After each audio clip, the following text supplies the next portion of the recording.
Hi friends, मु कविता आपन को स्वागत करुछि हेल्थ विथ कविता चैनल को। बुट खाइबा द्वारा शरीर को बहुत शक्ति मिली थाए। एथिरे प्रोटीन, कार्बोहाइड्रेट, फाइबर और विटामिन बी भली अनेक जरूरी पोषक तत्व रहिछि। बुट खाइबा द्वारा शरीर मजबूत हेबा सह शरीर रे हेउथिबा अनेक असुविधा को दूर करिथाए। नियमित भावे बुटर सेवन द्वारा शरीर को अनेक फायदा मिली थाए, किंतु एहाकु केउ समय रे ओ केते परिमाण रे खाइबा द्वारा अधिक लाभ मिली थाए से विषय जानी रखिबा निहाती जरूरी। बुटरे प्रचुर परिमाण रे प्रोटीन और कार्बोहाइड्रेट रहिछि। एहा सह विटामिन बी9 बा folic acid, manganese, iron, potassium, copper, zinc और अनेक विटामिन्स और मिनरल्स रहिछि। बुटरे प्रचुर परिमाण रे फाइबर थिबारु एहा कार्बोहाइड्रेट को रेगुलेट करबा सह हजम करबा शक्ति को बढ़ाई थाए और कोष्ठकाठिन्य समस्या रु मुक्ति मिली थाए। बुट खाइबा द्वारा त्वचा और चुट्टी को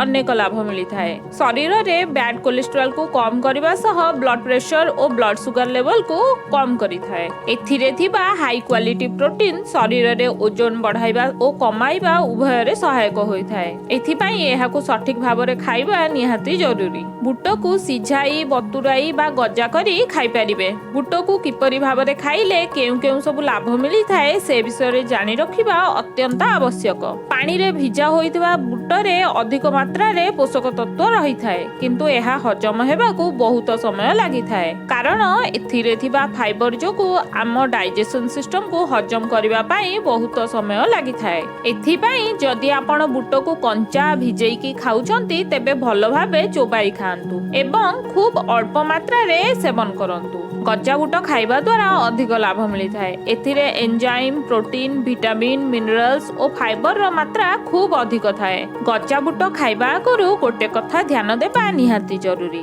बुट को गजा करिबा पई बहुत समय ओदालिया करी रखिबाकू पड़ी थाए, फଳରେ एथिरे बैक्टेरिया हबार अधिक चांस थाए। सेथि पई छोट छुआ, वृद्ध व्यक्ति और गर्भवती महिला गजा बुट बा बुट को न सिझाई खाइबा उचित नुहे, कारण एमानकर इम्यूनिटी पावर कमजोर थाए। सेही परी बुट को सिझाई बा रांधी खाइबा द्वारा विटामिन्स और मिनरल्स रो परिमाण टिके कम मिले थाए, किंतु एहा शीघ्र हजम हेबा सह शरीर प्रति स्वास्थ्यकर होइथाए।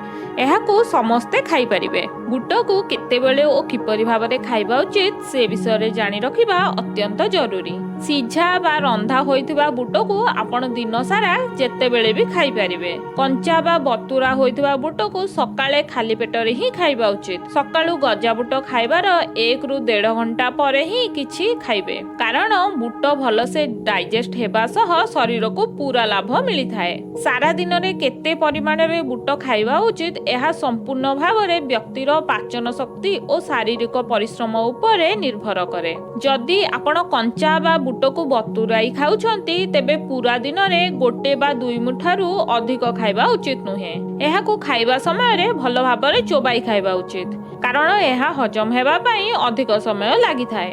बुट को जदि रांधी किंबा सिझाई खाउछंती तेबे केही भी 50 रु 60 ग्राम पर्यंत खाइ परिबे। अधिक शारीरिक परिश्रम करुवा व्यक्ति 100 रु 150 ग्राम पर्यंत खाइ परिबे। गोटे जरूरी कथा हैला आपण एका थर के 100 रु 150 ग्राम बुट खांतु नाही, 2 रु 3 थर रे अल्प अल्प करी खाइ परिबे।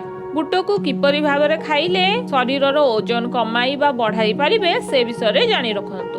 बुटरे अधिक मात्रा रे प्रोटीन थिबारु एहा शरीरर मांसपेशी रो वृद्धि सह शरीररु चर्बी को कम करि थाए। आपण जदि ओजन कमाइबा पई विभिन्न उपाय करूछंती तेबे 20 रु 25 ग्राम बुट को राति रे भिजाई दियंतु। सकाळे एहा को भलो भाबरे चोबाई खांतु, कारण कंचा बुटरे अधिक मात्रा रे पोषक तत्व रही थाए ओ एहा खूब धीरे धीरे हजम हेउथिबारु भोक मध्य कम लागि थाए ओ ओजन कमिबारे सहायक होई थाए। आपण जदि बुट को रोसेई करी खाउछंती तेबे सबु बेले चोपा सह खाइबे, कारण चोपारे ही सबु फाइबर थाए। जदि आपण निजरो ओजन बढ़ाइबा को चाहुछंती तेबे बुट को सिझाई खाइबे, एहा शीघ्र हजम होई थाए। 50 ग्राम बुट को राति रे भिजाई दियंतु और सकाळू अल्प लूण और लंका गुंड मिसाई सिझेई खाइबे। खरा बेले भोजनर 1 रु 1.5 घंटा परे 20 रु 25 ग्राम भजा बुट सह गुड़ मिसाई खाइबा द्वारा ओजन खूब शीघ्र बढ़ी थाए और शरीर को जरूरी पोषक तत्व मध्य मिली थाए।